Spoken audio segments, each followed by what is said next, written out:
Her family's business was bombed and demolished in the Cambodian War. Her family sacrificed everything to send their daughter to school in the U.S. Cambodian-Chinese living the American dream meet Mary Kaing. So I was born and raised in Cambodia. I'm considered the third generation in my family was born in Cambodia. So my grandparents, my grandfather basically come from Guangzhou, China. Yeah, he immigrated to Cambodia, and my grandmother basically also Chinese Cambodian. So yeah, they were together, and then that's how we started our route in Cambodia. So my parents was growing up during the Pol Pot regime. I'm not sure if everyone still remember it. It was like a really serious civil war in Cambodia. So their childhood was so tough. Like, not to mention about education, just to know what you're going to eat tomorrow is a hard time because the whole country going to war. Yeah, so my parents growing up, they didn't even go to high school, I believe, because the whole country was in chaos. Until my parents growing up, they start doing some business, some selling. So my mom basically made sure that when I'm growing up, she make sure I get good education. Yeah, so I growing up actually going to 3 different schools: Cambodian school, Chinese school, and English school. So yeah, so I'm fluent in 3 languages. Yeah, because of my parents' difficult childhood, so they make sure that during my generation I can fulfill what they were missing during their childhood. So by the time I was second year in my college, since my uncle also lived in California in Orange County, so my mom just she transferred me to continue my education in the United States. Yeah. I came here when I was 22 years old. Wow. Yeah, 22, and after I graduated, Rudy actually was the full-time job. I joined as a full-time job employee. So one day I just looked up through Craigslist, and then I just submit my resume. I did submit my resume to a lot of places, but no one really responded to my my resume. But Rudy was so responsive.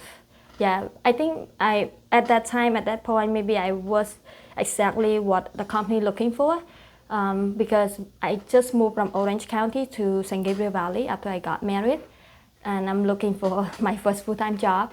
And Rudy was looking for someone who can speak Mandarin, good enough English, and I mean Cambodian is a bonus, right? And also someone who have the patience and have the heart to serve other people. Full-time real estate agent, almost 6 years. Oh, 6 years. Yeah, 6 years. Up and down, up and down. Like we go through the COVID, and now a lot of things. I mean, as a realtor, it's hard for you to be solo and independent. Although a lot of people think, well, I can just do it myself. It is a community. That's why we have Realtor Association, right? We have all kinds of support within the brokerage, because it's not a one-man show.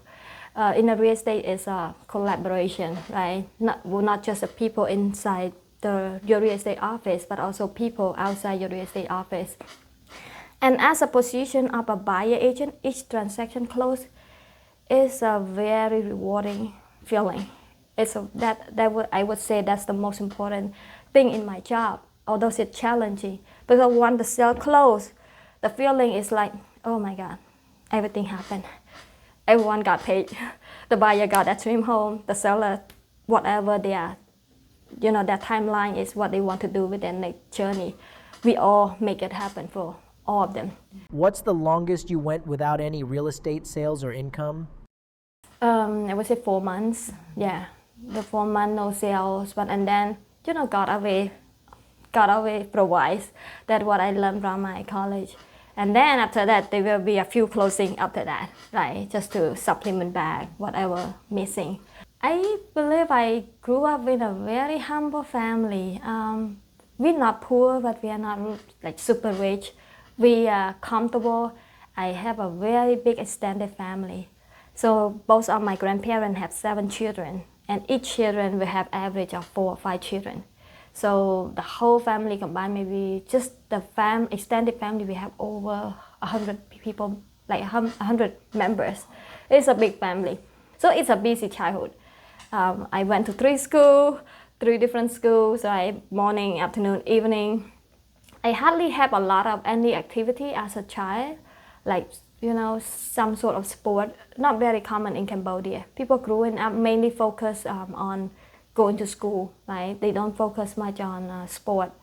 Unlike America here, a lot of people besides schooling, education, they also focus on activity, outdoor and sport. That's why right now I'm also trying to involve that for my children because I miss those things. So each time I bring them to pool, I always be in the pool too, right? I just try to get back some of my lost childhood with my children right now. What do you miss about Cambodia? A lot of good food. I'm not sure if you know, Cambodia also pretty much diverse like California. Especially we have a lot of Vietnamese immigrants to Cambodia. So the Vietnamese food in Cambodia will be top notch. If you go to Cambodia, you must try Vietnamese food. I believe in even much better than what I have here in California. Vietnamese food in Cambodia is amazing. Thai food, Cambodian food itself also very good. What else can you tell us about Cambodia? Almost as modernized country as any other country in the world. Yeah, it's not like a third world country, whatever people think. It's hot though. Yeah, that's hot and humid. That's something you need to prepare if you have to go to Cambodia. I wouldn't recommend you go during the summer. Maybe fall, we don't have fall, we have 2 seasons, raining season or the hot season. How was your family affected by the Cambodian War? Yeah, my grandparents, so they were in business during the war. Basically, they bombed the whole thing. They bombed their store, everything's gone, right? They just bombed us over everything. And it's hard, because my grandfather came from China. The reason I think most Chinese immigrants moved that time because China was hard, right? People cannot get food to eat. They have to move, especially people from the south. They have to move, immigrated to different countries, either Cambodia, Vietnam, Thailand, or Laos, Burma. But it's hard when you just move to a new country and now the new country have another war. That's why both of my grandfather passed away pretty early. They passed away around their 50. But all the grandmother, they are okay, they sustain, right? They sustain, they all witness that the up and down of this country. After the war, then they still continue to, after my grandfather passed, they still continue to raise all the kids. And they did a very good job because I would consider all of my parents' siblings, they are pretty successful in Cambodia. My parents, both of them was the youngest kid in the family. So they like a smaller kid growing up. It was not easy, but they got fortunate because they catch the wave of real estate, right? They did make some investment with the real estate.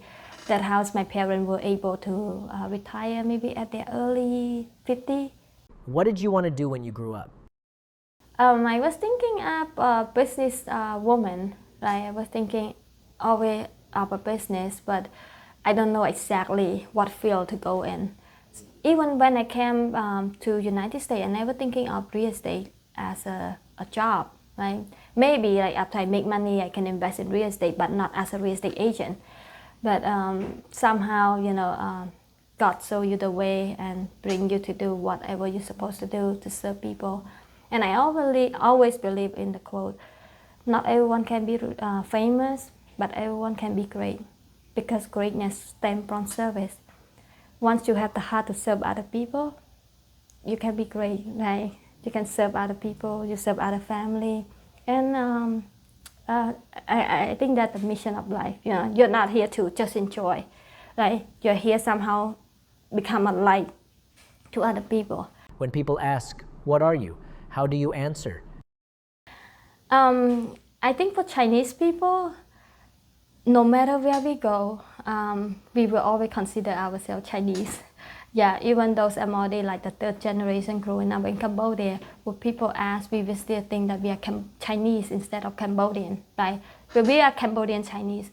The good thing with Cambodia, they allow us to keep all the culture we have. So growing up, I did not miss out any big events in China.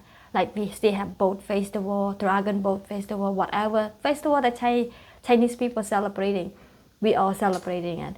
So by the blood and by the root, I'm Chinese, right? But we are thankful to be able to get the experience growing up in Cambodia in a different culture, different country. But it's a very good country. Cambodian-Chinese would consider we are more humble, right? We are more to the root, and we don't exploit anything just to benefit ourselves. What does being American mean to you? I would say American is a mixture of all culture. Yeah, and I think the reason a lot of people come to America and love this country because American or America, the country itself, never force you to be someone else. They allow you to be who you are. They allow you the freedom of speech, freedom of your desire to do whatever you want. And I think that's the beautiful of this country. Immigration brings a lot of resources, knowledge, and a lot of profession that might not available here in this country to make this country even greater. What advice would you give to other Asian immigrants living in America? With Asian culture, I would say we have to find balance between life, work, and enjoyment, right? Not just about work. I would know most of immigrant people, even like my uncle, my aunt who came here. Basically, they work like maybe 6 days a week, right? They hardly enjoy any time for their family. That what I think we can learn from American culture. They work hard, play hard, right? They work and they also play. But for us, we only work. And then when we get older, we miss out all the good time that we're supposed to enjoy. Your life as a person to enjoy the experience, and whatever money you leave it for your children, it's not as important as the time you devoted and the memory they build with you during your lifetime with them. So yeah, so at the same time I feel like that's why I don't want to just work and then abandon my kid. That's why I'm so blessed to be part of this company. I can work hard or I can work less and still sustain a stability and raising my children. Who is the most well-known Cambodian-Chinese American? Oh, really? I never even looked up. Thank you for sharing. That's Cambodian. Say thank you.